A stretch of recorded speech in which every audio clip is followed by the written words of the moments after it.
we're still working out some of the technical details to have it live streamed and sharing it. So, are we going to record it?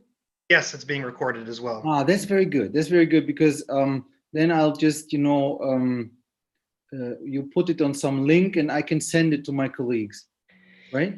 Yes, exactly. So it'll be saved for all eternity, as long as the cloud still exists. So again, welcome to the Regensburg Rijeka lecture series. This is our third in a row, and the goal is to strengthen cooperation between our two universities and our scholars and students who work on Southeast European topics. I think it's a very interesting program and lecture series, and is working for even closer cooperation in the future. And it's very interdisciplinary. We've already had historians and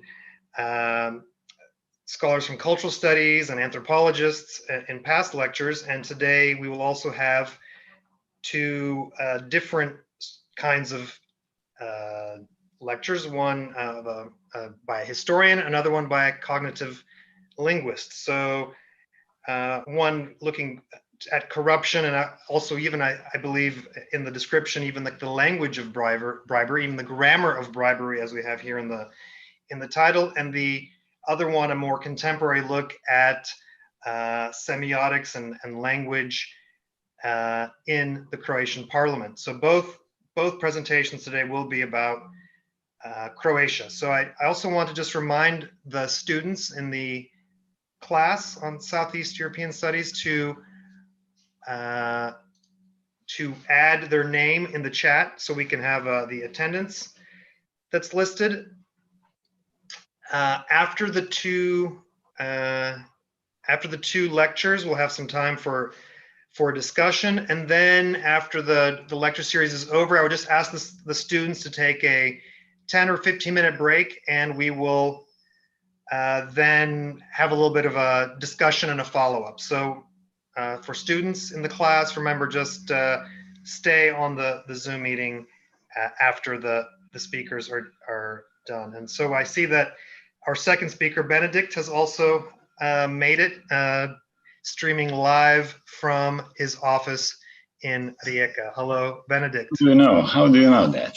I can tell. I've been there. I see your posters back there. Oh, where are you? Let me check. I'm floating in the Rijeka harbor currently. Yeah. This is okay. So should I start the lecture now? No. Now first is Klaus is first. So okay. He's in orbit, it looks like, above the planet. So let me just introduce our first speaker, Klaus Buchenau. He's a professor of history at the University of Regensburg.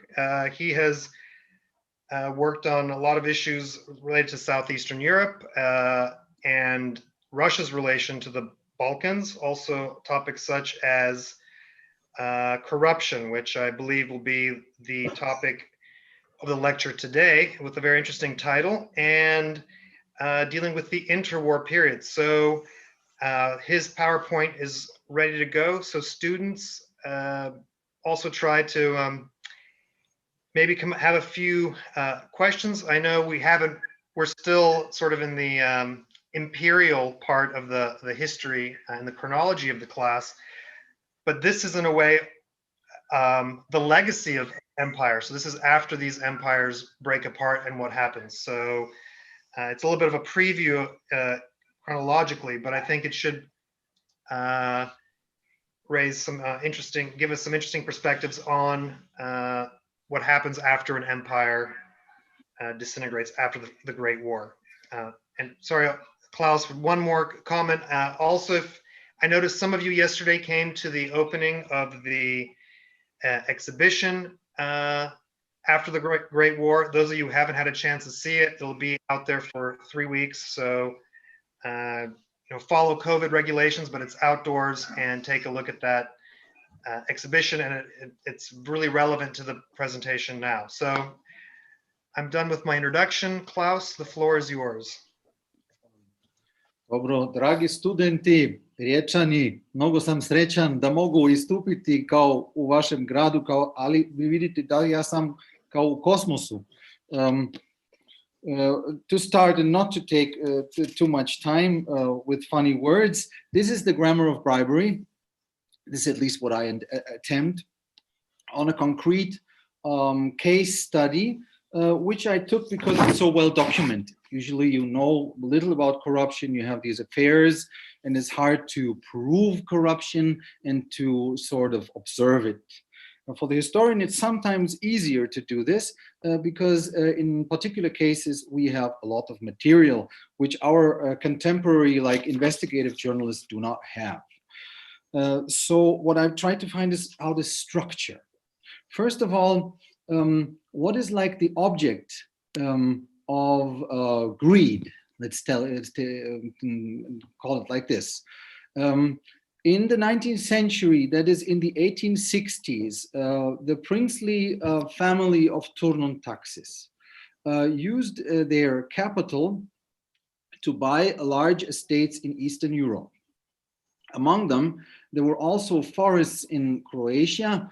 And here you see from a Thurn and Taxis administrative map what they possessed.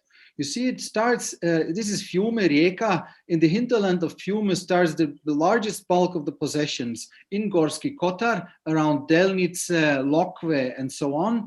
And then they have another complex around Karlovac, Karlstadt, and the easternmost was Lekenik with oak forests around the villages of Lekenik, Turopolje, not far away from Velika Gorica.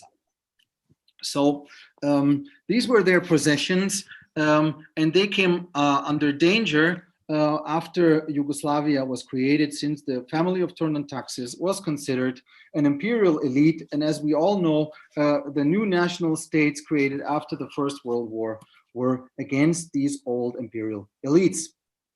So now I wait.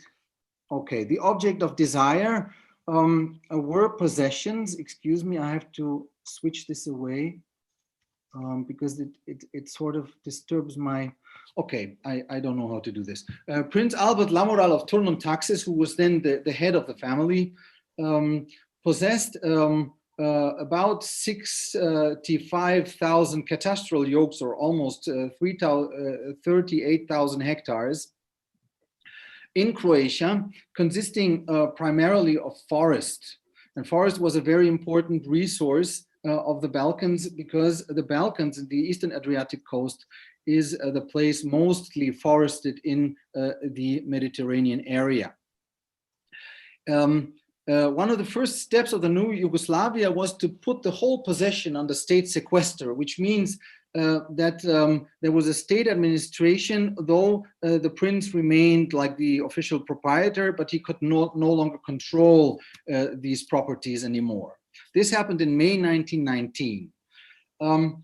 In 1920, the Yugoslav Ministry of Trade and Industry began with the cutting of 70,000 oak trees around Lekenik to rebuild the railway system, which had been severely damaged by the war. And he did so without asking the prince and without any compensation, so that these most valuable oak forests were devastated. In 1920, the next catastrophe for the prince came when 14,000 yokes in Gorski Kotar were taken away from him for purposes of the agrarian reform that was almost or more than 1/5 of his Croatian possessions. In November 1924, the sequester was lifted as a result of intense lobbyism by the Prince of Thurn and Taxis, which was connected to bribery. We're going to talk about this. But since this caused a huge political scandal in the first Yugoslavia, the sequester was soon reintroduced in March 1925.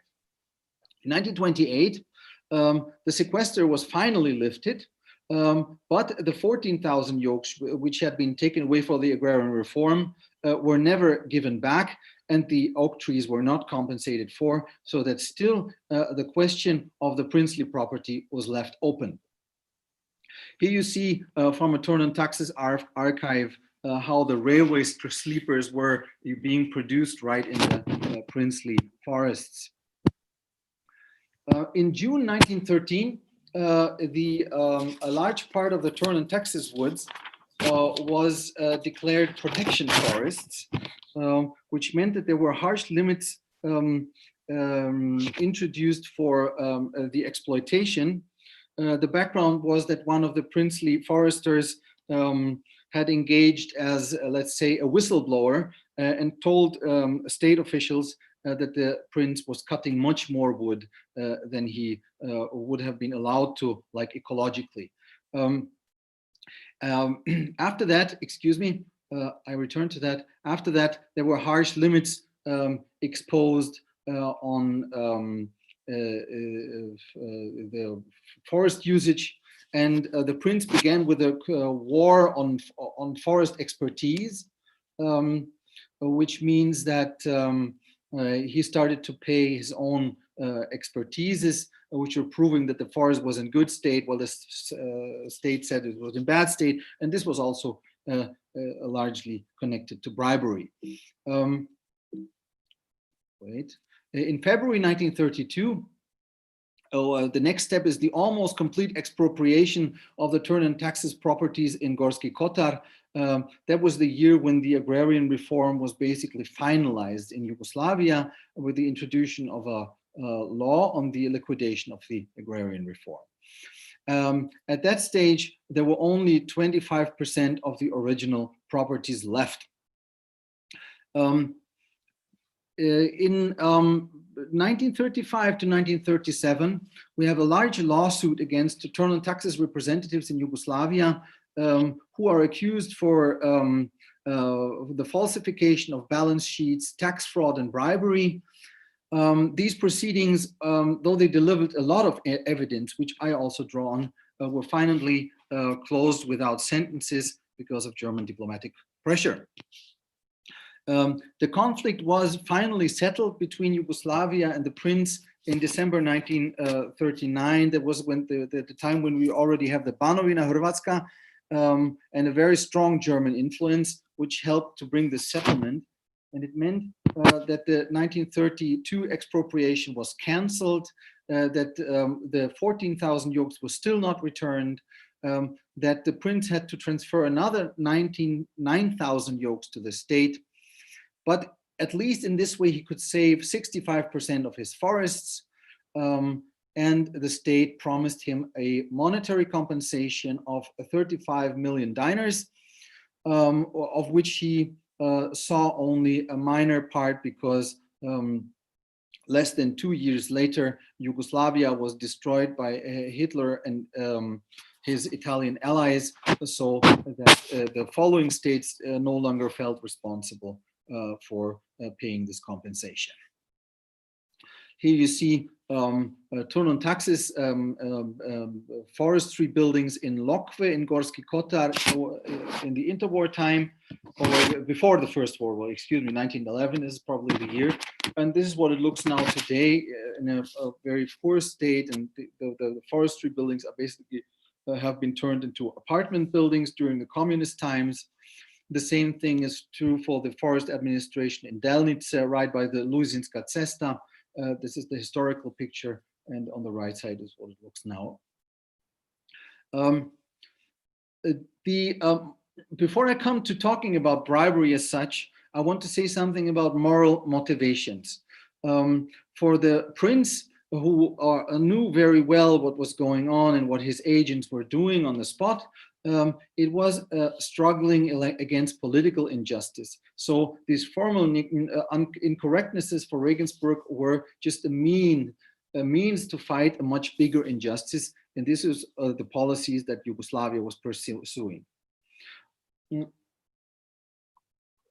legal ground for the Yugoslav measures were the reparations according to the Versailles Treaty, and also the agrarian reform, which was one of the main political issues in Yugoslavia, that is giving feudal lands to peasants and thus justifying itself as a state which was made for the majority of its population. The House of Thurn and Taxis denied the applicability of the Versailles Treaty. And it also tried to evade this applicability by claiming between 1922 and 1925 that the Prince of Thurn and Taxis was no German citizen, but was an Austrian citizen, and thus could not be expropriated because the other Paris Treaty, that is the one of Saint-Germain, did not foresee any expropriations for reparation if the citizen was an Austrian, not a German. The Prince of Thurn and Taxis also denied the legitimacy of the agrarian reform, claiming that the peasants needed less forest than the state claimed, and that the problem had already been resolved in a just manner during Habsburg times in the 19th century. While the peasants and their speakers were claiming just the opposite. The Prince of Thurn and Taxis saw the state measures as driven by particularist and even criminal groups of interest, which were standing behind the state policies. This is an interesting point, which is also empirically not without substance. The Thurn and Taxis representatives made use of large-scale bribery to defend the property against what they perceived as injustice, so that they had no real moral scruples about this type of action. So now let's come to a little bit closer and explain how to get things done. The first large bribery action happening between 1922 and 1925. In 1922, the House of Thurn and Taxis concluded a contract with the Belgrade lawyer Jakov Celebonovic, who later became the head of the Jewish community in Belgrade. This contract stipulated that Celebonovic should reach a lift of the sequester, a return of the 14,000 yokes, and a compensation for the Lekenic oaks by proving that the prince was an Austrian citizen and thus could not be expropriated according to along Versailles criteria. To offer the state a payment of the prince of 25 million dinar as an obligation to the state treasury, that is offering money to reach that compromise. Celebonovic was also create a Yugoslav stock company with the Prince of Thurn and Taxis as the majority stockholder, while he himself was to hold 25%. Here the goal was to Yugoslavize the property and to make it less look like a noble, inimical foreign property. The honorarium, this is the most important point for Celebonovic, was 25 million dinars, almost 2 million Swiss francs for Celebonovic, which he was to receive only in case of success. By standards of the time, this honorarium was much higher than any lawyer could imagine. Celebonovic, in the following years, used his honorarium with the consent of Thurn and Taxis to bribe Yugoslav politicians, but without the consent of Thurn and Taxis, he used large parts of the honorarium to build a villa for his own in downtown Belgrade. In fall 1924, we see an ostensible breakthrough win for a 6 million dinar bribes to the independent Democrats, who were then in the ruling in the government as a minor partner of the Radical Party. For a 6 million dinar bribe, the Minister of Justice, Edo Lukinic, who belonged to that party, he lifted the sequester. The bribe did not go to the Justice Minister himself, but was used by the party to buy a printing press, which was necessary to fare better in the 1925 elections. This affair became public in spring 1925 and resulted in fights in parliament and the collapse of the ruling coalition. The Minister of Justice, Edo Lukinic, when accused for what he had done by lifting the sequester, explained that they had indeed saved the Thurn and Taxis property from an organized criminal network of the Radical Party, who was the other partner in the government. And this is basically true. and it looked very much like other bribing, corrupt schemes in the early 20s. So the parliamentary inquiry against Lukinic came to nothing because the radicals felt that if they sent him to court, he would disclose too many things which would be very dangerous for the radicals of Nikola Pasic themselves. So this ended without a lawsuit. And after that scandal, the sequester was reintroduced in March 1925, so that Celebonovic finally had been unable to reach his goal. Here you see like the press coverage of these affairs, especially about the struggles and the fights between the parliamentary fractions, which were very violent. And above you see a picture of Edo Lukinic, the justice minister who died soon after the affair.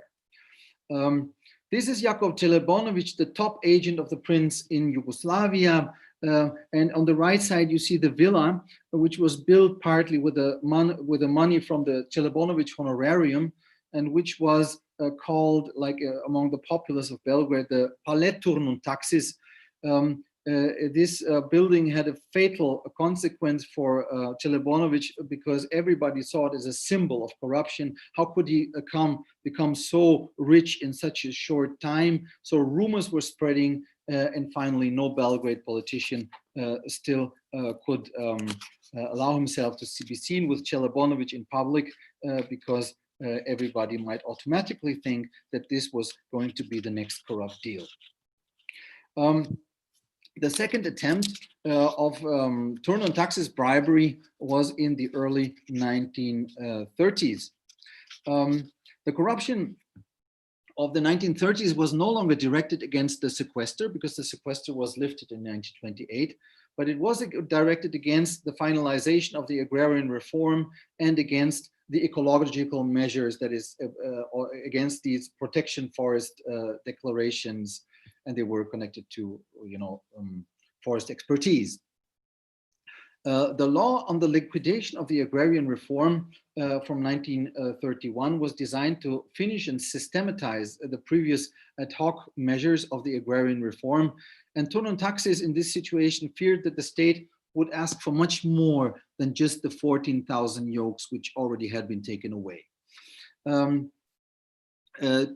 this very dangerous situation, Thurn and Taxis decided to withdraw its compromised representative Celebonovic, understanding that he had such a bad reputation that he could not do anything as an agent, and instead of that engaged another Croatian and Catholic lawyer, a certain Vjekoslav Rotkvic, and also with him there was a contract concluded for a honorarium of 5 million dinars to payable to Rotkvic. He was to stop further expropriation and win the state over for a compromise agreement. Rotkvic worked with a lot of partners, most of them also lawyers, who tried to influence several ministries simultaneously. So this was a large bribing pyramid working in the services of Thurn and Taxis.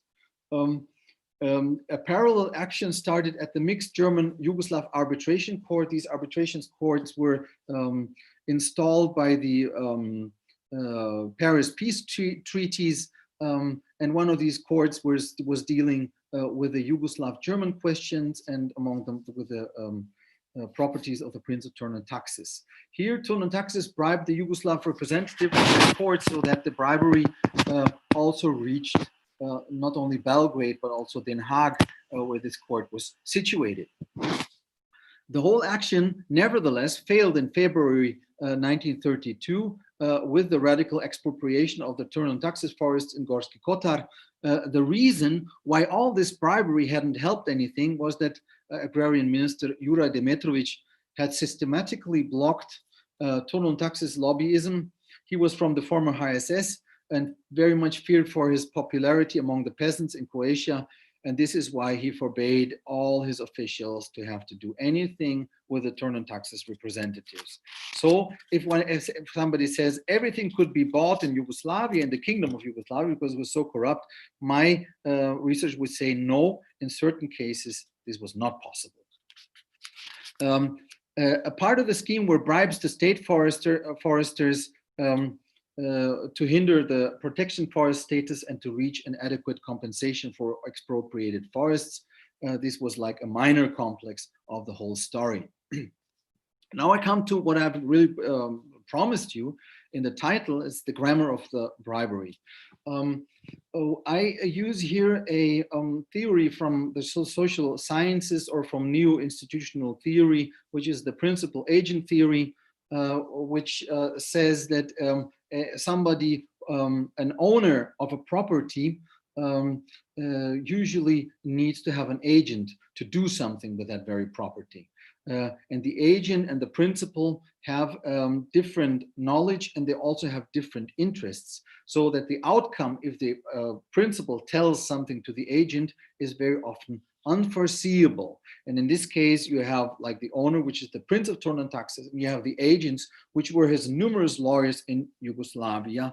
And this is what I built the grammar on. I divided in rules for the principal and rules for the agents. So rules for the principles, that if you make an abstraction from all this big narration, which I develop in this book, which is going to come out next year, don't do it yourself, but find agents. For sure, you cannot do it yourself, especially if you're a nobleman from Germany, don't know how to do things and have a reputation to lose. So somebody needs to do it for you. A good agent must have connections to people who take decisions, and he must be trustworthy. This can easily be followed in the sources that finding somebody you can trust is a difficult thing to do. Since politics involve a plurality of stakeholders, the agent needs associates. That is especially in the Rotkwitz pyramid in the early 1930s, when you have to bribe many ministries. You cannot find a person who has all these contacts to all these people personally, so you have to work in whole groups of agents. For the principal, in such a situation, it is very important to find a central agent and avoid contact to his associates, because having too many contacts to bribers is too risky for your own reputation. So limit this to only one person. This is also very good because it gives less possibility for the lower members of a bribing scheme to manipulate the principal. All payments are formally lawyers' honorariums, no matter how they are used. So they always called it honorarium, knowing very well and even expecting that they would be paid as bribes, but they never took another form. Pay attention to the efficiency of your payments. Contracts with lawyers must contain clear conditions, and a payment shall be given only after success. This is clear for the principal who wants to have his resources he invests to reach a certain goal be used as efficiently for these own goals as possible. An agent who is publicly compromised is worthless. Dubious practices function best when exercised by agents of good reputation. This is something which can be easily explained when they dropped Celebornovich in the early 1930s, because they understand that after having built this villa in Yugoslavia, in Belgrade, nobody will talk to him again, and he has become just a burden, so they changed the agent. Work on several levels, formal and informal, publicly and behind the lines. That is, the House of Thurn and Taxis understood very well that even within a so-called corrupt environment, corruption alone is never enough, but it is only one element among the others. And we can depict, for example, like pressure, lobbying, going to court, filing complaints, and all this stuff. And bribery is one of these elements, though a very important one. If all this is to no avail, ask your home country, Germany, for diplomatic support. This is very typical for this case, where you have the asymmetry of power between Yugoslavia on the one hand, a peripheral Balkan country, on the other hand, you have Germany, which is becoming stronger and stronger in the 1930s, and increasingly Thurn and Taxis makes use just of this German power factor. Be discreet. Avoid to mention names in your correspondence, especially those of high-ranking personalities. A large part of the sources is using a ciphered language, which they developed in the early 1930s because they were fearing that they might, be detected, be observed, and this would end in a second scandal, which would finally, destroy the princely reputation completely. Don't forget that corruption cannot solve every problem. Win over your opponent for your cause by seeking compromise solutions. This is something they started to understand in the 1930s when they saw that Juraj Demetrović, although they had so hardly tried to bribe him, would not give in because he was afraid of the Croatian peasants. They started to understand that they themselves needed to talk to the Croatian peasants and their representatives to come to any type of compromise. If you want to get rid of an agent, try to part in harmony. Otherwise, he or she might become dangerous for you. To prevent inconvenient outcomes, collect compromising information on the agent. This is something I developed on their relationship with Jakov Čelebonović, where during the lawsuit in 1935 to 1937, they were very much afraid that he might blackmail them with all the knowledge he had on the princely house. So they answered, by collecting their own blackmailing information. This is very close to kompromat. This is a concept developed on Stalinist Russia. That is, that you collect information to use it as a source of pressure at a convenient moment. Here you see Prince Albert with his son Max Emanuel, a picture taken in the interwar time. He himself hardly ever appears in the source material, so he works through his administration in Regensburg, that is through first grade agents, so that these first grade agents were basically those who communicated with the second grade agents, that is the Yugoslav lawyers. Now I come to the rules for the agent, which were defined by their own interests, first of all, which was negotiate a solid honorarium. This was their main interest. Try to receive as much as possible of it in advance. This was also very important. They also always tried to circumvent the contracts they had made with the prince, which foresaw only success honoraria. To reach that, make your principal believe that a good result will be achieved. That is, they fake information and they say, just bribe that minister and then, he will sign and the problem will be solved. And at the end, they find out that this was just something the agent invented to get the Regensburg payment. So the agent had a tendency to inflate corruption in Yugoslavia to make the prince pay more. You know better than your principal what is going on in a ministry or state office. Use that surplus of knowledge to your own advantage.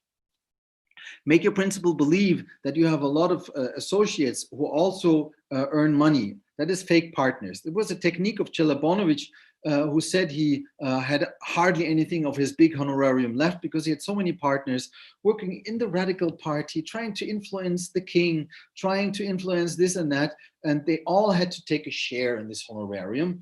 And in the end, the princely house found out that he had almost no collaborators and that he had faked this type of information. The higher the risk to be detected, the longer the chain of agent. This is a rule we can derive from the action of the 1930s when anti-corruption becomes very important for the Yugoslav government. When they're trying to defend themselves systematically from a certain type of lobbyism, and then it becomes dangerous to be seen as a briber, and then you have to sort of, make the source of the bribe invisible, and this you do by making the chain of agents longer and longer, so that in the end you cannot discern the origin anymore. In your work, use natural resources of closeness. Such are party connections, kinship, friendship, and gender attraction. And for all these types of relationships, I have found like evidence in the source material. Try to neutralize the success conditions of your contract, but insist on these very conditions when dealing with your associates. That is, if you have a bribing scheme and you have the central agent who communicates directly with Regensburg, he will not accept the success criterion in his contract, will try to circumvent it. But when the lower ranks of the agents go to the top agent and ask for the honorarium, he will say, okay, you haven't reached a success, so you won't get the honorarium. And this caused, a lot of pressure and conflicts within the bribing schemes or bribing pyramids. Just claim that the politician has asked for a bribe to urge the principal to give you an advance payment. This is fake corruption, a technique to circumvent the success criterion in the contract for a honorarium, and also a mechanism which tends to inflate the impression that Yugoslavia is corrupt. Always remind your principal how corrupt the Balkans are, because this will enhance his readiness to grant money for bribery. So we can see that some of these agents were capitalizing on the image of the corrupt Balkans just to explain to Regensburg that it can be done only this way. If you cannot reach favorable state decisions for your principal, claim that what you have reached is favorable and that you have prevented a much worse scenario. This is the technique of faking danger, where you construct policies which were never designed just to make the prince be happy with what you have reached and to make the prince pay the rest of your honorarium. If alternative networks with appetites for the goods of the principal emerge, push them away. Or if there is no other possibility, take a share in them. This concerns Celebornovic, who, as a member of the Radical Party and somebody close to the Karađorđević family, was for a long time suspected by the House of Thurn and Taxis that he was already preparing for a complete failure of his strategy, and then he would have to change the network and enter these criminal networks which were standing behind the state policies to still keep something like a grip on the princely property. If your principal wants to get rid of you, don't hesitate to threaten him that you are ready to leak compromising information. This is just like the mirroring story of what I have said about the principals, that in a critical state, they start collecting compromising information on each other. So in the end, you have like this atmosphere of criminal silence between the agent and the principal. So this is the content of the whole study. In chapters, it's going to be a book of about 150 pages. The main chapters here, they're already, it's just the introduction and the chapter number 11 still lacking. And I have underlined here some aspects which I haven't talked about today. This is the peasants as tokens and players. So I also monitor peasant, wishes, expectancies, and reactions to all these various interests. And then there is a special chapter on the great lawsuit of 1935 to 1937, where I just trace this aspect of lobbyism right through the court proceedings. And then the aftermath is a short story of the House of Thurn and Taxis and its Croatian possessions since 1941 to this very day. As you probably know, another Albert, the grandson of this Albert of the interwar time, is trying to get some restitution from the state of Croatia. Here's to him together with his mother, Gloria of Thurn and Taxis. I don't know what's going to come out of this, but again, they are occupying lawyers with this question. Thank you very much for your attention.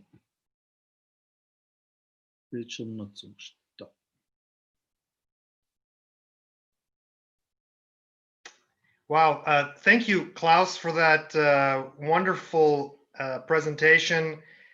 Lots of information there, and I don't know, it's not just for historians. I think it's if you want to be in the bribing business, you've just laid out a game plan for it.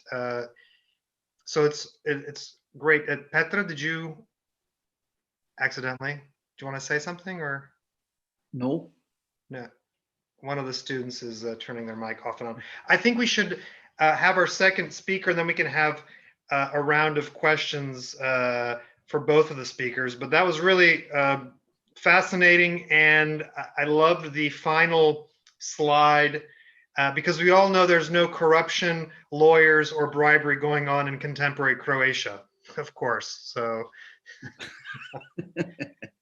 And looking forward to that book. That'll be great. So I'm sure there'll be a lot more information that, as you said, didn't get a chance to present. But thank you so much for that. So now we'll turn to our second speaker. It's a little bit of a shift from this historical overview, but really wonderful information. And it's Benedikt Perak, a freshly minted assistant professor at the Department of Cultural Studies at the University of Rijeka. He has worked also on emotions in the past, but is working a lot on digital tools, digital humanities. He runs the Cultural Complexity Lab at the University of Rijeka, which many of our students that are from the Cultural Studies department know about, but for those who don't, definitely check it out. We're always expanding and engaged in a number of projects, and I had the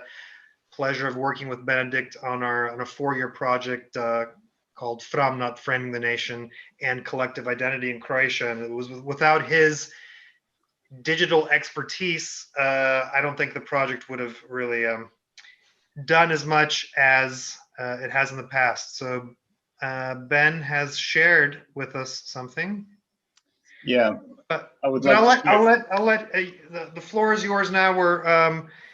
This is a project he's been working on more recently about the parliamentary debates in Croatia, and this is the corpus that he's been working with. So I'll let Benedikt get into all the details about it. So Ben, the floor is yours. Thank you. Yeah, thank you, Vjeran. Always a pleasure doing meetings with you. Okay, so thank you, Klaus. That was very extensive, and well, Björn told me something about 20 to 30 minutes, and I'm kind of dazed and confused about the magnitude of your exposition. So hopefully this will all merge together in some way. Although it would be enough if you only had the opportunity to say your lecture, I guess, for the students. So I will be a little bit less demanding, I hope, in the time frame of this 20-30 minutes. And as Vjeran said, I will talk about the recent project that we have been engaged in the last few years, although, you know, not always quite focused on the developing issues in that respect. So here I go with sharing the screen. And you have in the chat the paper that's been kind of published, or not yet published, but delivered for the Graph talk in Vienna. So it actually deals with the analysis of the Croatian parliament and building some data structure that would be actually very interesting for research questions in this regard. So parliament communication analysis. Let me just do the, yeah, it's going on. Okay. So why parliament actually is important? I guess there is lots to be said about that, but parliamentary data are richly publicly available resource inherently endowed with important socio-cultural information about the political, historically relevant discourses created by the political representatives. And in recent years, the accessibility of this parliamentary data in a digitalized form has become an increasingly important issue. So these digital editions provide greater transparency in this democratic process that we are all engaged in, and present an indispensable tool for humanities, social sciences, computation, data analysis. So moreover, there are a number of motive for citizens, public organizations, Ich würde mal sagen, das ist ein companies to Grenzfall, use the parliamentary Ich denke, dass data. der Fragesteller oder die Fragestellerin Yeah, thank you. To use the parliamentary data, including exploring creativity business, creating business value, enabling local citizens value, addressing global society challenges, advocating an open data agenda. So on this note, there have been a number of incentives in the European Academy section for creating some unified incentive to create European parliamentary data sets available and explorable for all the scholars and humanity researchers. In this respect, I have been doing collaborative job with Philip Rodik and other members of GONG, what's it called, NGO, and they have been quite busy in republishing actually the Croatian Parliament debates. So the Croatian Parliament, as you perhaps know, is the highest representative and legislative body of the citizens of Croatia. It's composed of 151 members elected a 4-year term. And what we have actually been doing is data sourcing all these materials which is available. That means we are able to construct or reconstruct the data from parliamentary sessions from 5th to 9th Sabor session. So why and how we see the parliament as a cultural scholars, we have to kind of include that thing ontologically somewhere in the culture. So this is one example how to think about the parliament, and the idea that we propose is that parliament is a cultural model or promotes cultural models and institutions, and it actually is able to do that because it has inherently the communication structure, the social interaction, the social identities, and they all sprung from these 151 brains or cognition, affect, perception of representatives. So in this respect, what are the problems actually with these parliamentary data is how to archive, how to structure, how to synchronize or visualize the multimodal data, and create some highly complex socially institutional representation of this interaction. So this is actually our model or proposal how to do that. Actually, I just want to go briefly what we did. We gathered the data set, so this is the first left box, and then created domain ontology from the data set. That's kind of doing the data integration, and then integrate this data in some database, which is here used is a graph database called Neo4j.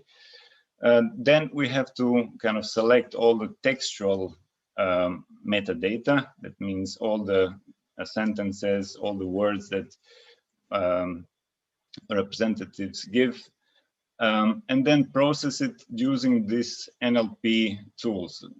This is actually my kind of expertise, and most of the time right now we have been spending, establishing this infrastructure, which will be available, I think,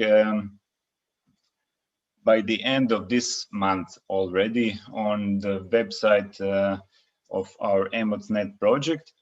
So you will be able to look in the detail and search for yourself, various kinds of interactions between this data and the representatives and stuff like that. So this NLP processing also is very important for data enrichment. That means we can select any representative and sort of take the data from Wikipedia or any other available database regarding the interactions of this representative. There has been very important, I would say, initiative from the GONG to create something called mosaic veza, so interaction model of representatives, public and economic ties. So any public figure actually, lays himself or herself to the public eye, and it should be possible to see with whom he has created, bribery connections, agents, and stuff, something that Klaus told us already. So they've mapped all the ties from all the politicians and created a beautiful graph representations. But due to, I think, new policies in the European Union regarding the privacy and stuff like that, they tore this website down. So actually we're left with data enrichment from, I don't know, Wikipedia or some kind of SABOR files, etc. But this could be also enough for, very large part of the analysis. So we come to the data analysis, which can be of various sorts. I will shortly, demonstrate 2 or 3 techniques that we used to analyze the data. And then, of course, the data representation, which is very important now these days, because you can actually summarize a whole set of procedures in a picture or 2, if you can actually do that quite nicely. So all our data come from SABOR HR. As I said, you can find them online from 5th to 9th, but not in pre-processed version. That means these data sets are very disparate, and to connect them is left for some reason to people that know data science or something like that. But we want to make it to public what we do. So these are the links to the repositories. This is how these data sets looks like. So we have the session data set where you have the data about their sessions and the metadata that actually is allowing us to map these session data sets to the transcript data sets. So then we kind of created this kind of ontology from these two data sets. So we have an assembly or saziv sabora that has session, that has topic, that has utterance, that is delivered by representative, that is member of a party.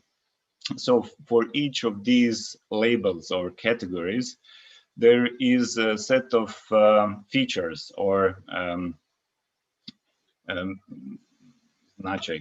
features. So for assembly, you have the ID. For utterance, you have the date, the transcript, the recording. Is it there? Is it announcement or not, etc., etc.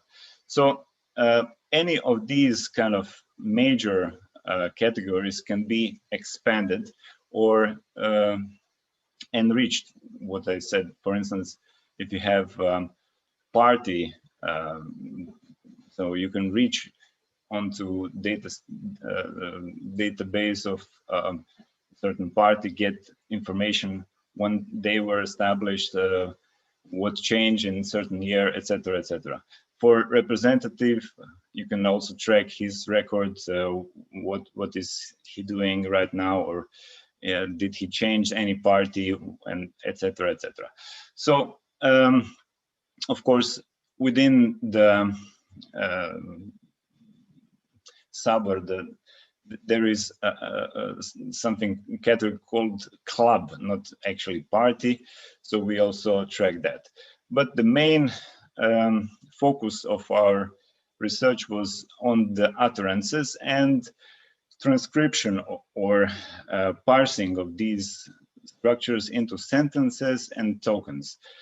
These tokens have a number of features that allow us to go into more detailed analysis, and especially to create some kind of stylometric analysis. That brings us into how a representative is framing his own utterance or agenda within some kind of topic or session. So that would be kind of the question. And let me just show you few slides how or what we are able to do with these techniques. So this is actually how this thing looks like.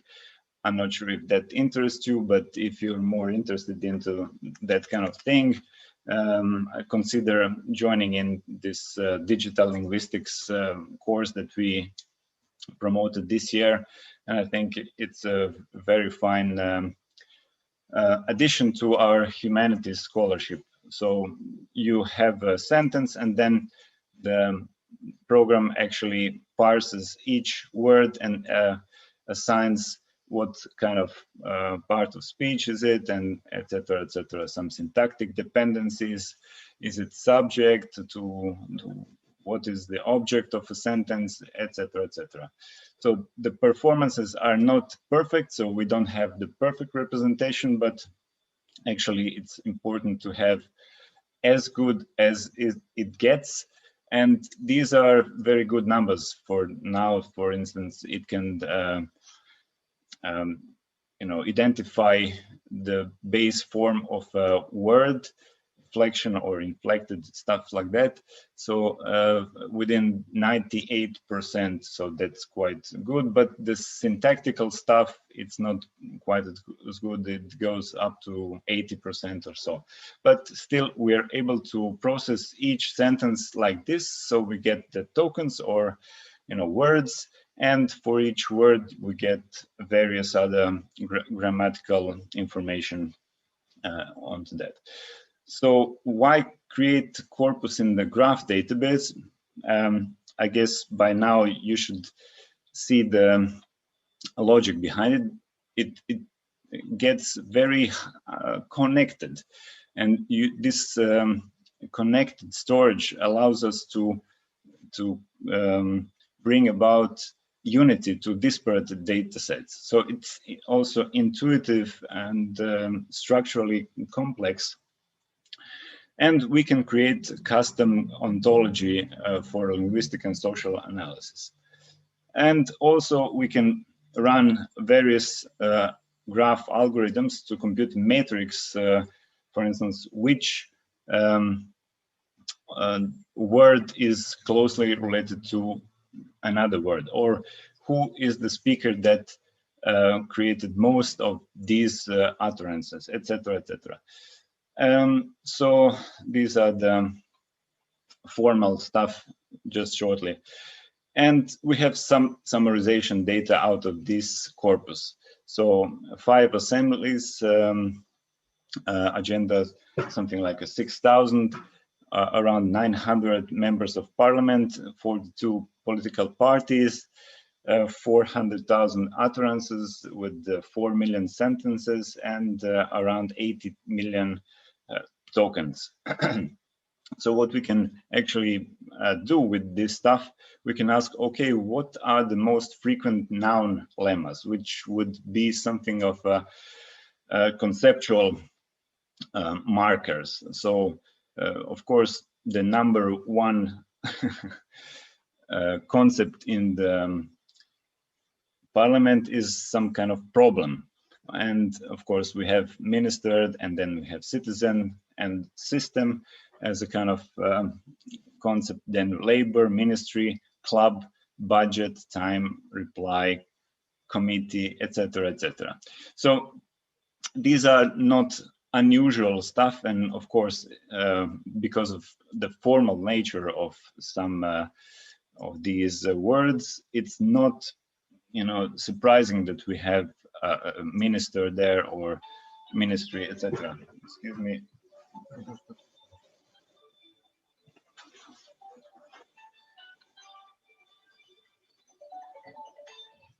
Kill the bee.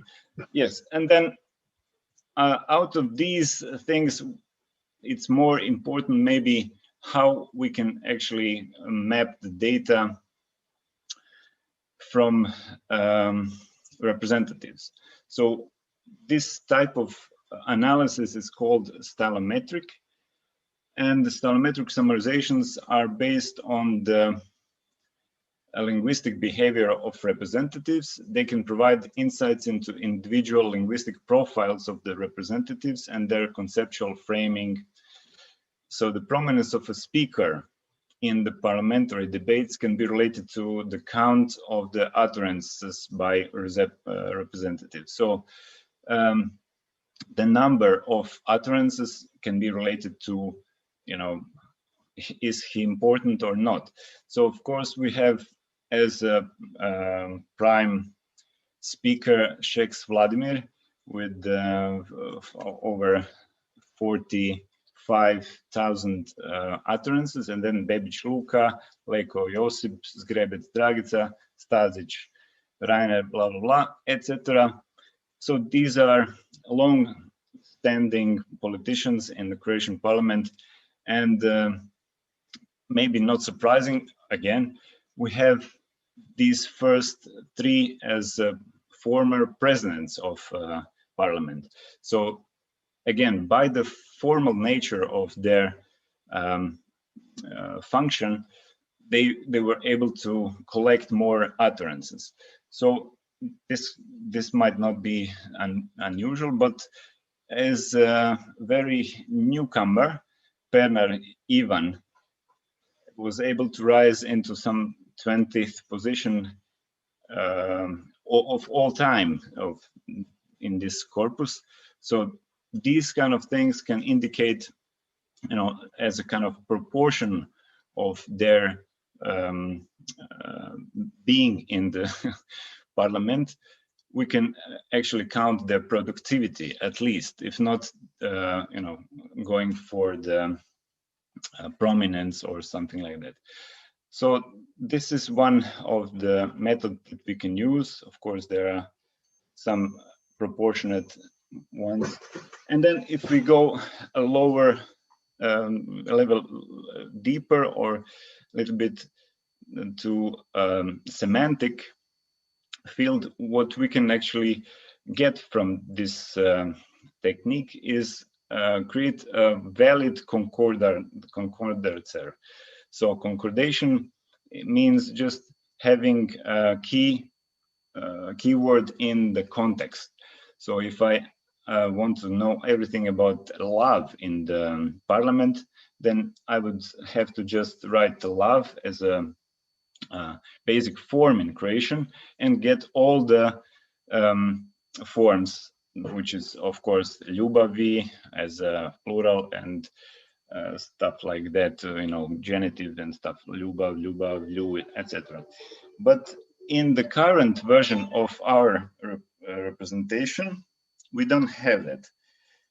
I mean, in the Croatian Parliament website, there is no information about that thing. So I guess even with just this improvement, this can bring us better representation of what's going on actually in the speeches of representatives.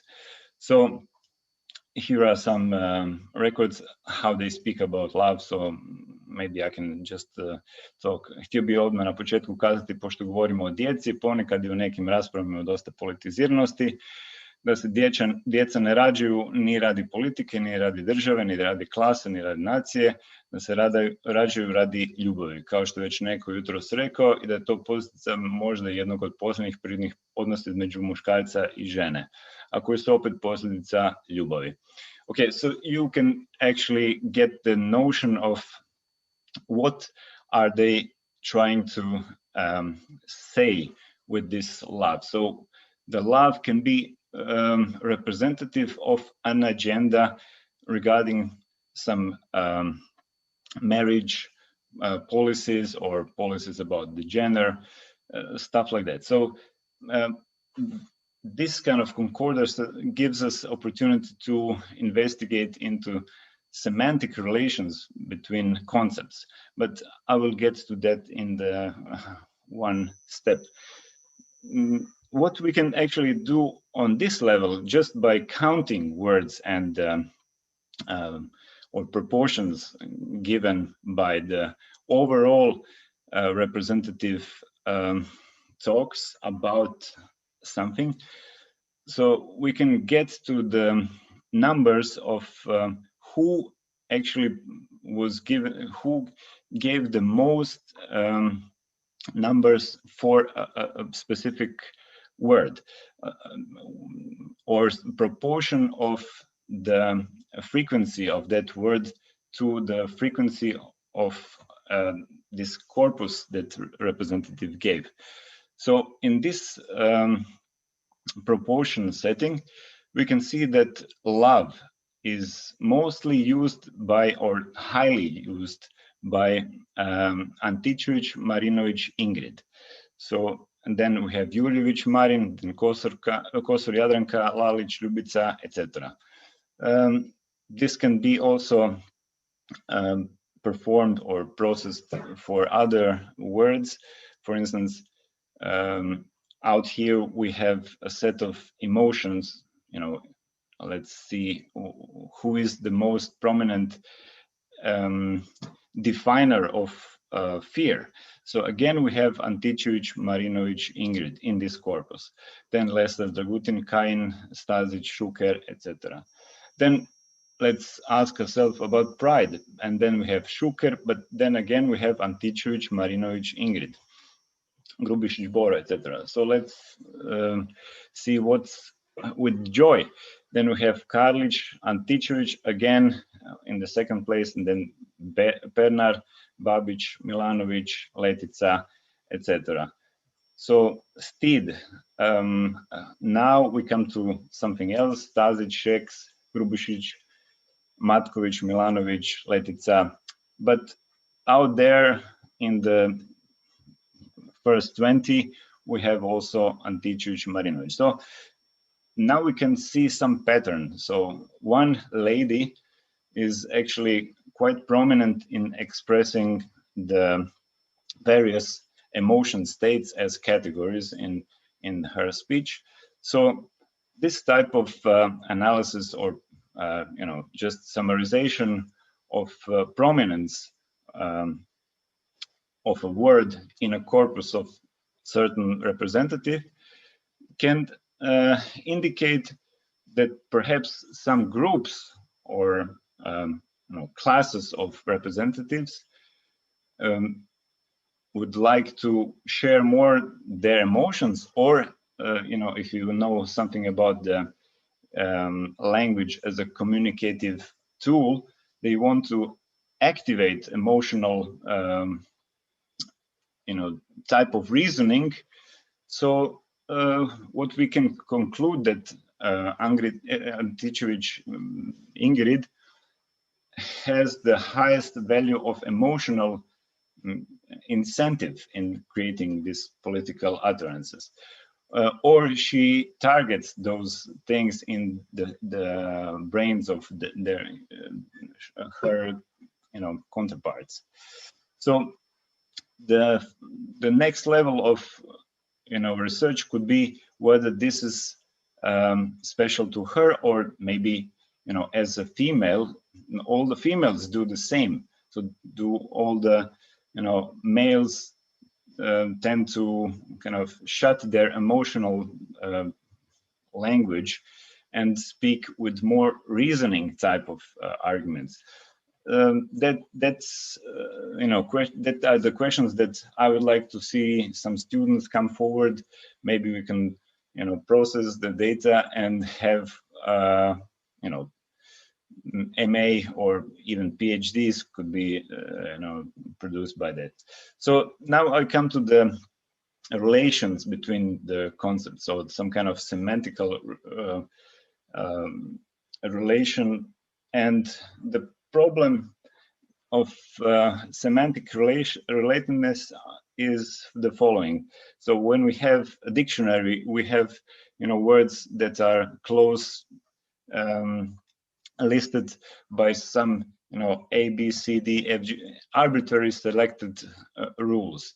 But in the reality, car is related to driver, or sign, road sign to road, etc. So these are the stuff that are connected together by some domain. And the question is, can we get that from our corpus? So how distant or how close two concepts are, and what are the conceptual matrix, as we say that in cognitive linguistics. So I won't go into detail, but this is actually quite easy to perform using semantical annotation. So if we just take any word and look for the syntactic marker and or, we can see that this syntactic tool that we always use, give me bread and butter, connects to things that are close. And this is actually what we want. So by using this syntactic feature, we were able to create previously some work, analyzing structure of sadness, analyzing structure of fear, of other emotions. We were able to create some taboo lexicon. This is, harsh words, taboo words connected all together as a cloud.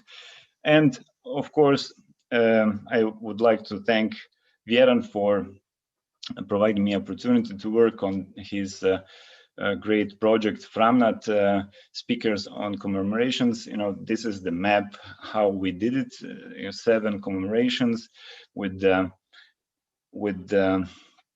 people that were able, that were providing speeches on the commemorations, and you see how actually these networks are created.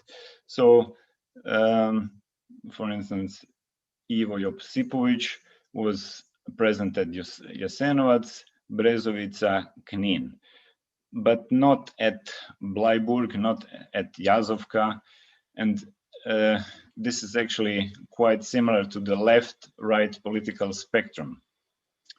I won't go into detail, but if we take words from these speakers and then map all the words with, other speakers' words, we can get this kind of thing. So it's a kind of conceptual map or conceptual graph where you can sort out the speakers that have similar words. So Franjo Komarica and Josip Bozanic and Vjekoslav Huzjak, incidentally all cardinals of Catholic Church, were speaking, similar words, and therefore this algorithm puts them in the same or similar spot. So also this algorithm searches for the communities that are closely related, and you see here communities of cardinals, again cardinals, and you see Ivo Josipovic, Kolinda, and Josip Leko in the same presidential, I would say, cluster. And you see here Stepan Mjesic, Zoran Pusic, Milan Pupac, Franjo Habolin, in some NOB section, or Second World War communist reconciliation cluster. And what was interesting in that time, so this is analysis from 2015, 14, 15, that Milanovic was neither part of this or that group, although he leaned toward these guys here. But as the time went by, he actually resigned, or was not anymore member of the SDP, and he actually was propagating himself as a man with character. That's actually what this graph says. He has a character, quite unique of its own. So I'm just saying that you can use these simple techniques to indicate stuff like that. So we also did research who is the most prominent institution in giving these commemorations conceptual picture. And you see that Catholic Church in Croatia is by far the greatest institution that seeds concepts in this media by most, and all others are quite small in this respect. So let me just show you the conceptual structure that we analyzed in the Sabor. So these techniques enable us to see that we can use language as a tool for discovering some kind of political spectrum or conceptual spectrum. So, and then just to show you how we do it, so we take one word, for instance, emocija, and then search for 15 of mostly connected words with this and or syntactic structure. Emocija sloboda, emocija srce, emocija razum, emocija energija. And then we do this for all these connected words. So this is actually expanding this friend network to a second degree. So this is called second degree lexical network of emotion. And then we can see that some second concepts are connected with each self, and therefore they create some kind of conceptual structures that enable us to see the propensity of or ambiguity of the seed word. So we see that želja is related to strast, to uvjerenje, to cilj, and područje is related to zaštita, to sloboda, to zakon. So this is all actually performed on this crow-parl corpus. And then we can use these computational tools, or centrality and community detection tools, and distinguish different classes of words that seem to be together and seem to form some kind of semantic domain related to a seed word. So, for instance, in the Sabor, in the Parliament, emocija actually is related to zaštita, or protection, and freedom. And all other words go with this cluster together. So emocija as love is related to care, warmth, friendship, etc., etc. So this seems quite trivial when we look at these words, but the structure of representation gives us insight into various polarities which a frame or word can activate. So let me just show you some example here. If we include speakers in this graph, so we are asking, give us seed word mir and its highly connected concepts. These are, for instance, vrijednost, zaštita, so value, protection, freedom, etc. And give us the 5 speakers for each word that had the most frequent usage of that word. So, 10 lexemes plus 5 speakers, excuse me, 10 lexemes, not 5. Okay, so then we get this kind of graph that allows us to see who is actually framing a seed word in special kind of case. So, you can think about peace as something that has to do with stability, or love, or security, or some kind of characteristics. But it's very interesting to see that people who are framing the peace as a security are basically the ministers of defense, so and love, peace as a love, these are mainly women. I'm sorry if I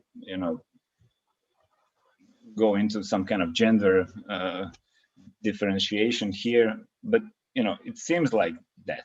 So we should actually see if that's not true. So this short actually example is something that we were basically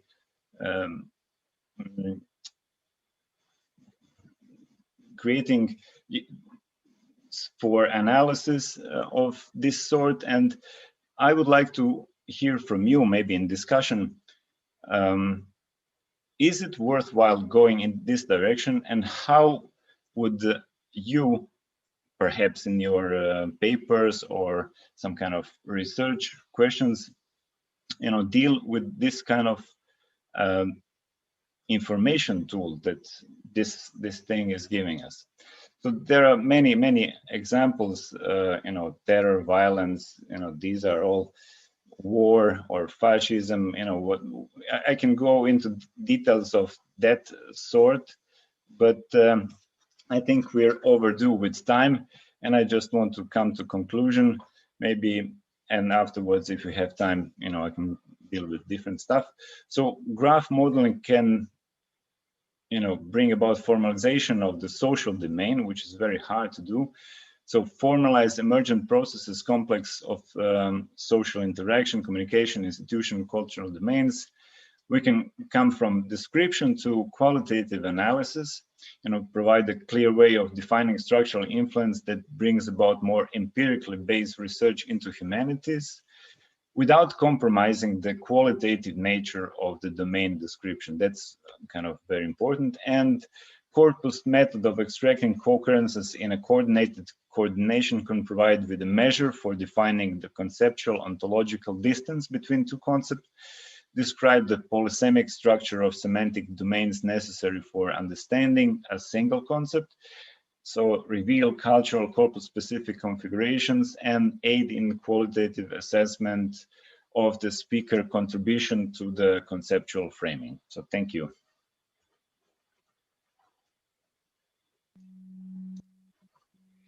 Thank you, Benedikt. Wow, that was also another dense presentation with a lot of information, and I think also giving us new tools in a way to examine these issues. So I just want to really briefly connect it to the class as well. The 2 lectures we've listened to.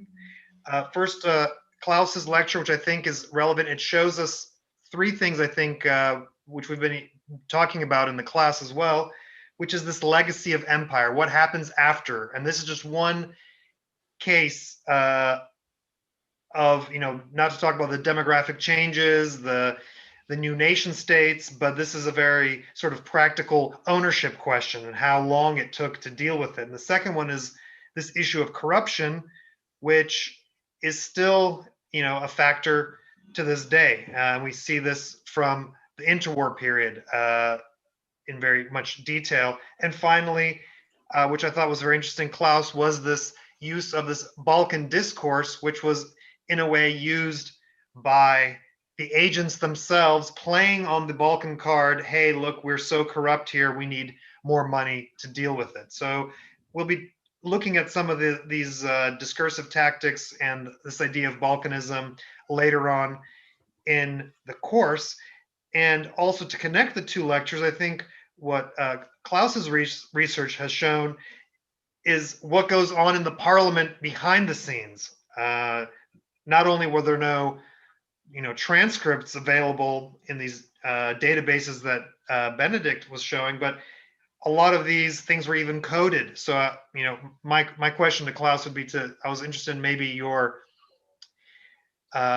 methods in looking at the documents. And then in contrast, we have what Benedikt has offered, and that is looking at a lot of this transparent material. So looking at what goes on the outside of the parliaments.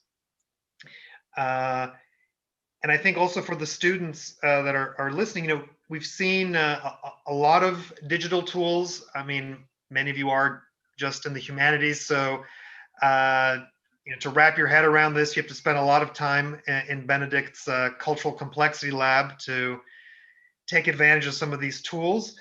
But what it does add is, all of you are following contemporary events, so this is an interesting way to look at some of these things, to quantify what, how often are politicians saying a thing, how often do the media repeat a certain thing, and finally, if we're thinking in the future for your master's projects, it is good to take advantage of this corpus and this research material that we've already collected, and working with a mentor who can help give you this data. And I think in a lot of MA projects and theses that we've read, and we've been in the panels of commissions, oftentimes there's a lack of this empirical research to it. And I think this really strengthens a master's thesis when we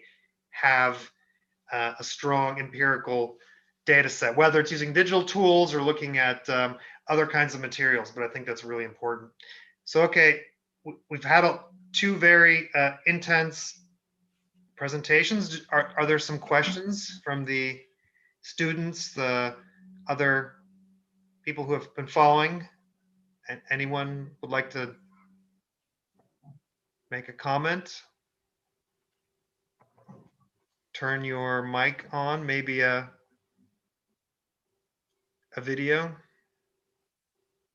or write it in the chat box. Do we have? If I may ask one question. Of course, Vedran. Hello. Hello, and thank you both for excellent presentations. I enjoyed it really much, and I have in fact quite many questions, but I'm very tight on time and I will have to go, so I will just have one short question for Professor Klaus Buchenau, and that is, I really like your system of explaining how the corruption works, but while you were talking about it, I was constantly thinking of similarity that it has with lobbying. So can you please explain where do you find difference between bribe and lobbying in any given system? Thank you. Okay, shall I answer? Yes, go ahead. Okay. Well, I think that in the interwar time, the lawyers had no definition of lobbyism. So lobbyism was not defined, and the word as such was not used. So it came up as a concept, as far as I know, in politics only after the Second World War.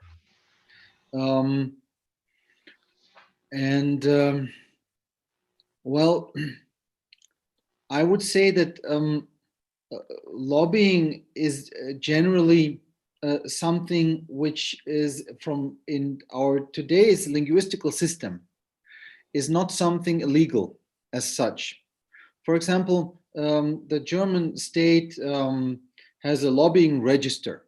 So they must have a legal definition of lobbying, and they have a space for lobbying. Lobbying is like fine for them, but they sort of control it.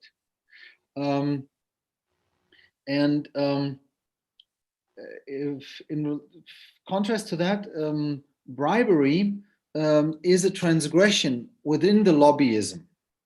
That is, it is a lobbyism that goes into the illegal by offering bribes.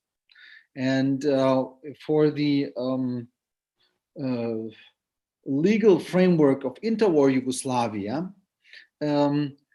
Serbia and also the post-Habsburg parts of Yugoslavia, they had an anti-bribery legislation already in the 19th century. So everything that concerned the receiving of bribes by politicians and state officials was illegal.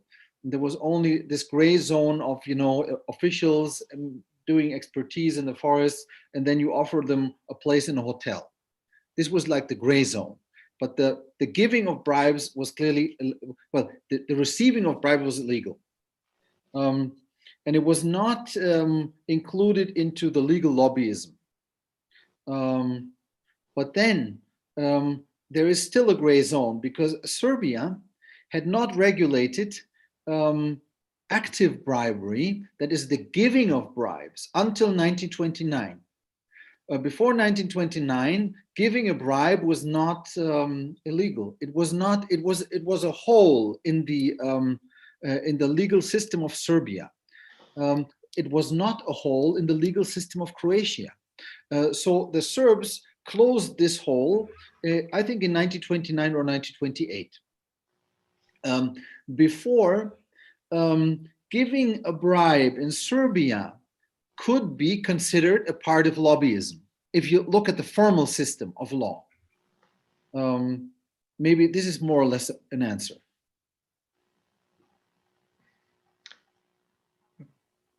Okay, Vedran seems satisfied.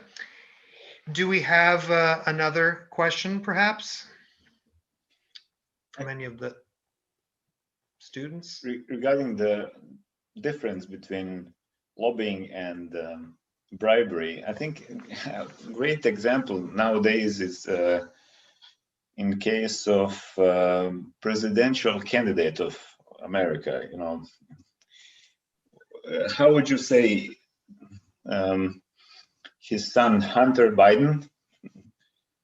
He was given a place in some industry in Ukraine for opportunity of those company representatives to be presented to former vice president of you.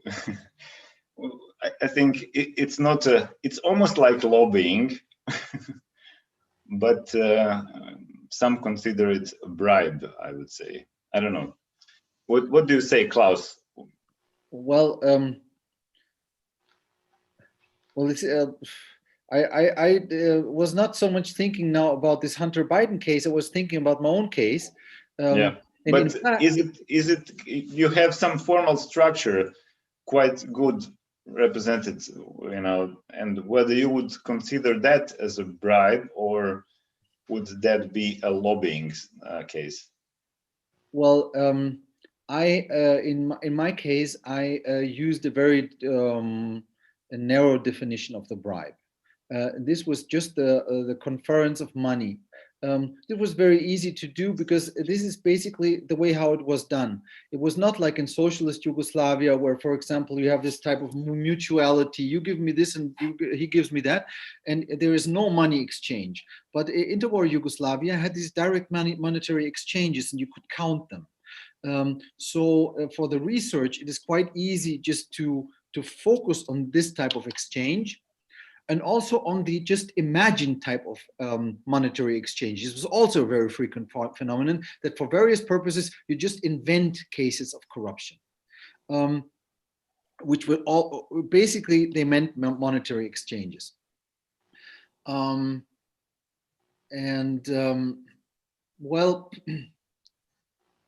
for example, all this giving a position to somebody, giving a higher or well, it hardly appears in my case, in my material.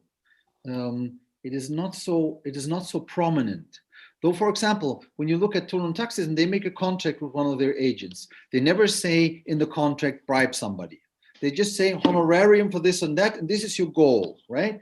And then they implicitly, they say, well, use the means you have to use where you're working, all right? So why are you spending the money on your house construction, but not on, influence? What else could be influencing on taking the money and spending as bribes?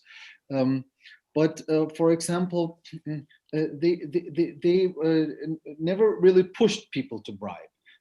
They said, we need the effect. We want to see this in the end. We want to see the outcome. And they had this classical lobbyism as well. Like, for example, the German ambassador meeting with Yugoslav politicians and saying, for example, well, you want to have good relations with the Third Reich, so you must do something about Thurn and Taxis. And then Stojadinovic says, okay, I'm going to figure something out. So this is also a large part of the thing, and I think that this is classical lobbyism, and even more than that, it's also political power play. But I was just, because there was so much direct bribery, I thought let's focus on this as in this study.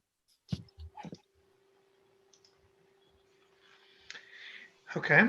Do we have any other questions or comments? I mean, the United States lobbyism with K Street, it's multi-million dollars of influence and dinners and giving positions and so on.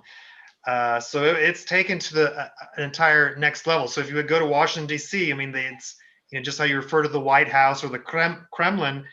K Street means where all the lobbying firms are, and you can physically see where they're all sitting, and that's where so much influence is gathered. But it's interesting how these ideas change, and I think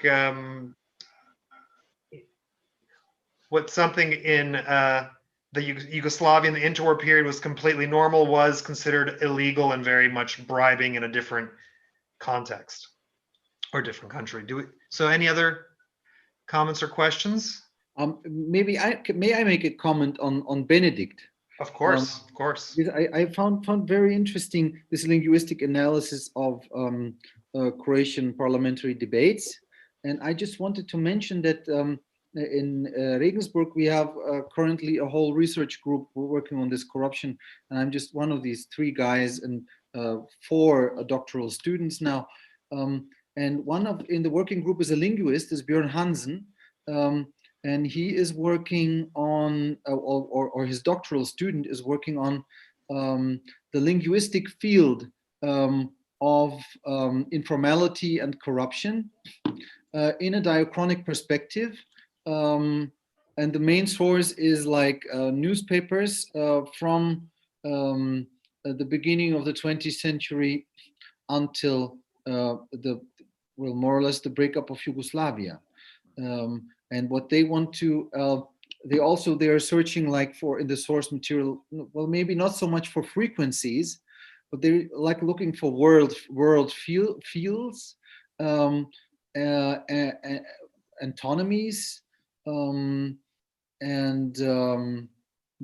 semantic changes, and in this way try to understand through words and through linguistics how the understanding of corruption, its conceptualization, is changing on a long-term, in a long-term perspective.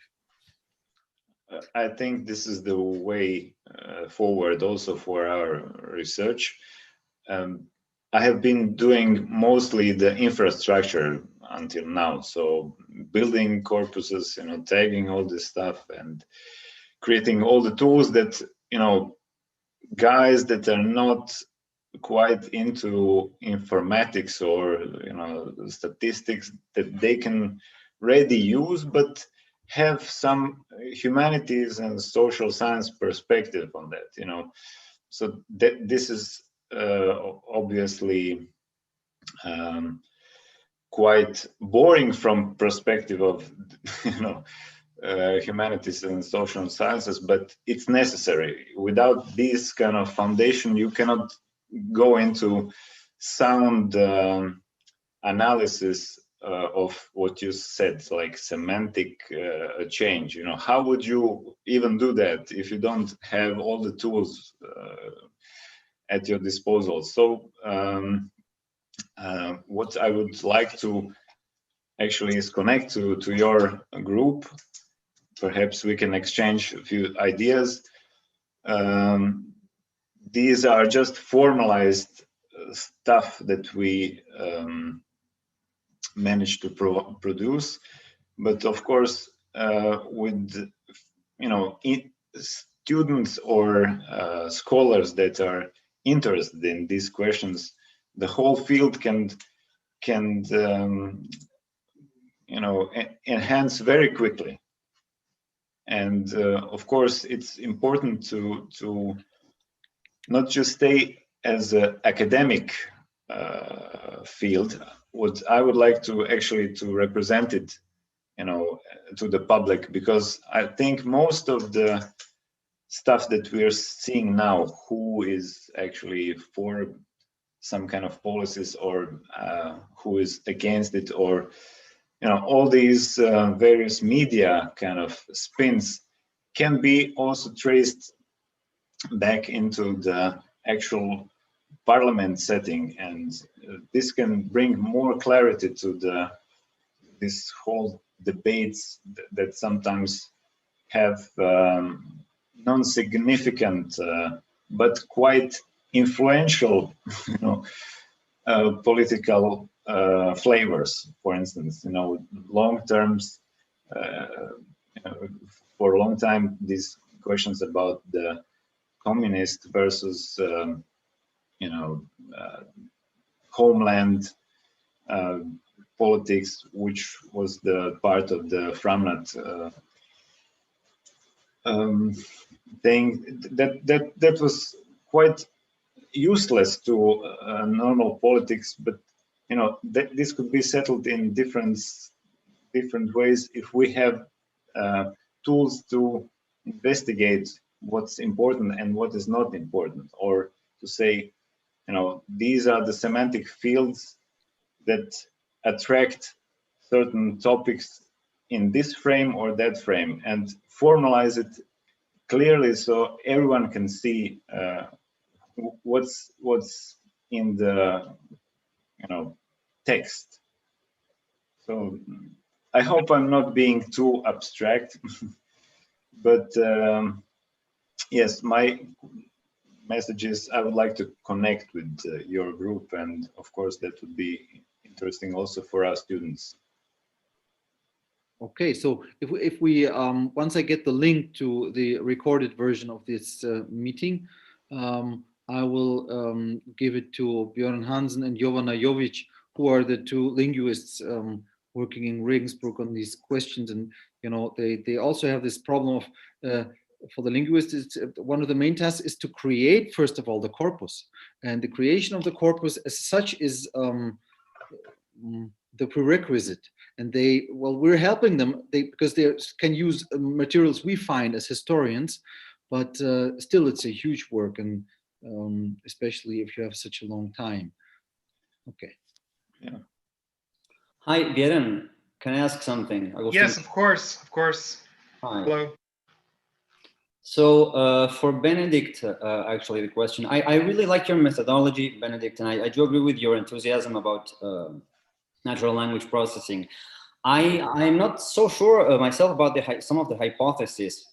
And the thing is that, I mean, if for some of these studies, we don't have sufficient or accurate enough hypotheses. I mean, it's hard to assess the relevance and the meaning of some of these results, right? And for example, are you sure when you're, by carrying out this work, that the parliament and parliamentary debates in general have this modeling and this very powerful influence on Croatian society? No, I'm not saying that. Okay. No, actually, my enthusiasm for creating this kind of corpus is purely linguistic. Okay. Okay. Because this is the one corpus that you can actually model the social interactions so beautifully, and have all this political spectrum inside, and have data on the speakers, so you can enrich the data. But to say that parliament's debates are the main influence to the society, that's purely, I would agree with you. This is not okay. No, great. This is not the case. I'm not doing it for this kind of reason. Great. No, but because it should be more accessible to the public, and it should have this kind of what they call distant reading. Yeah, of course. And then maybe you could discern, why do I need to listen to Ivan Pernar when he has topics 1, 2, 3. Maybe some other guy is more important, more relevant, and his message actually is in line with his voting, with his previous engagement in politics and social life. He has some kind of continuity, and therefore he is more reliable as a politician versus some kind of guy who has no school, no nothing, and talks about global theories. Как се to zove, zavire, ne? Yeah. No, because that's good to know. I mean, that's one of the ideas that I thought I picked up from what you were saying in the beginning, and which sort of like gave more relevance to the study in that sense. But I totally understand what you mean. And one of the things about these sort of exercises and modeling works that you're doing is, of course, you have to count on a very methodic and well systematized corpus. And of course, if you have that all those materials coming from the Sabros debates, that's wonderful. But about the corpus and about the results, about the interpretation, these are things that I might have not picked up properly. So I've posted the link. Maybe you can, if you read the stuff. I haven't been the best that I could be. Yeah, of course. Don't worry, no, it's fine. But just to understand, because I have the feeling that when you analyze the use of these concepts and the frequencies and through the whole relations, and through the whole tokenization. I mean, since the beginning, I mean, the whole tokenization of concepts and many of these things, I have the feeling that you don't correlate the use of these concepts to singular contexts, for example, or important historical turns, or transformations inside the parties that these congressmen belong to. And people do not use concepts in the same way, after like a bomb is put in the middle of the parliament, or before an election, or after their party has just, divided. So just, and I mean, the use of these concepts is throughout a period of like 20 years, is very relatable, I guess, or correlatable to important political terms, right? Of course. I mean,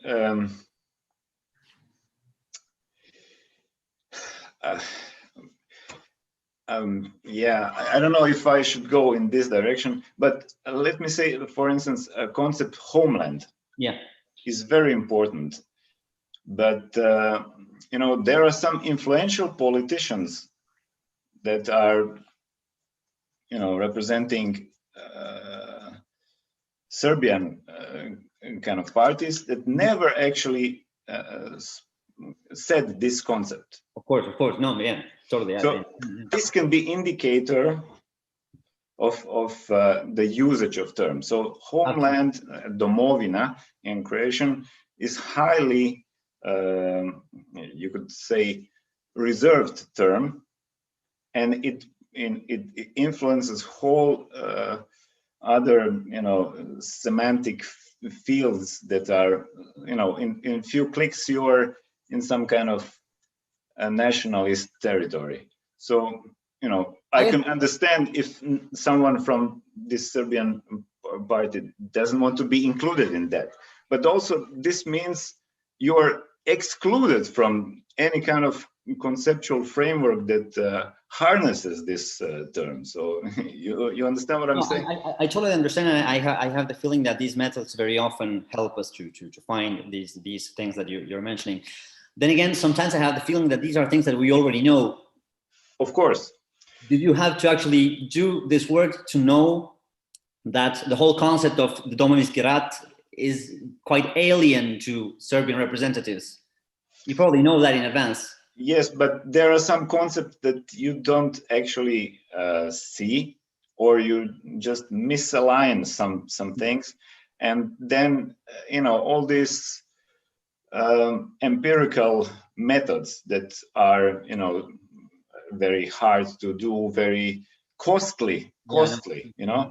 Yeah. So this whole infrastructure is actually money. So, and this is why we don't have it in fullest yet.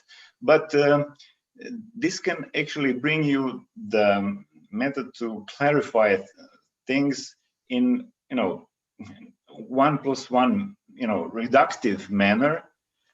And I wouldn't say they reduce the complexity of phenomena, but they reduce the outspins, or how to say, the political spins that come with this, you know, and one spin generates another and another, and then the whole message becomes unproductive. Mm-hmm. So this is why I hope, you know, that these kind of methods can bring about some more, you know, reduction of offshoots political. No, I just, let me clear the fact that, I mean, let me make it very clear. Yes, but you're right. It's not self-evident.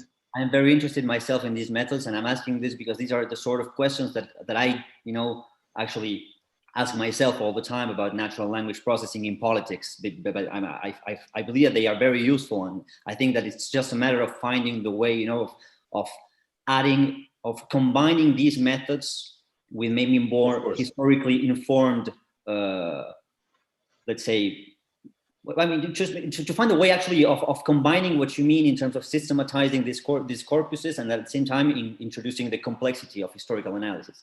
No, you're completely right. You cannot stop at these linguistic methods. You have to have one social scientist that highly qualitatively immersed in these problems, and they are the ones that make the questions.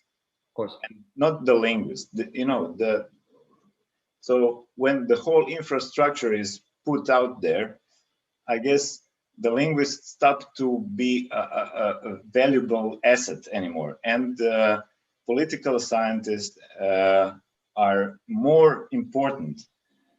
Of course, you know, but you know, there are some guys in the, you know, this lower level of informatics that have this vision. Oh, one day we will produce an AI that will speak like this party or that party. You know, I guess for English, that could be actually the case. You can produce an AI that speaks like you know, conservatives or the liberals. I'm not so sure about that for Croatian. We have a very complex language. That's the problem, actually. Okay, thank you. No problem. Well, I'm glad that this inspired such a great dialogue, and hopefully there'll be some more connections made. And I think, as I started, it seemed that both of these lectures were maybe quite diverse, but there's a lot of interaction, and from the role of the historians in collecting the documents the old-fashioned way to taking advantage of these new digital tools. So I'll wrap it up for this this lecture part. I will just ask my students. I know it's been a long lecture, but let's meet back for just 15 or 20 minutes at 6:15 for those of you who have a little bit more energy. So 6:15, the same link. So you'll have like a 15-minute break. But I want to thank our two lecturers today, Benedikt and Klaus. It was great, and I'm glad to see this kind of interaction, and hopefully the next Regensburg Rijeka lecture will also be this interesting and fruitful. So if Luca, you can stop the recording and the stream, and hopefully in the future we'll be doing this more in person and not just over Zoom. But again, thank you, Klaus and Benedikt, and see you next time. And students, see you at 6:15. Okay. Bye-bye, students. Bye. Bye, students. See you. Bye-bye. See you. Thank you.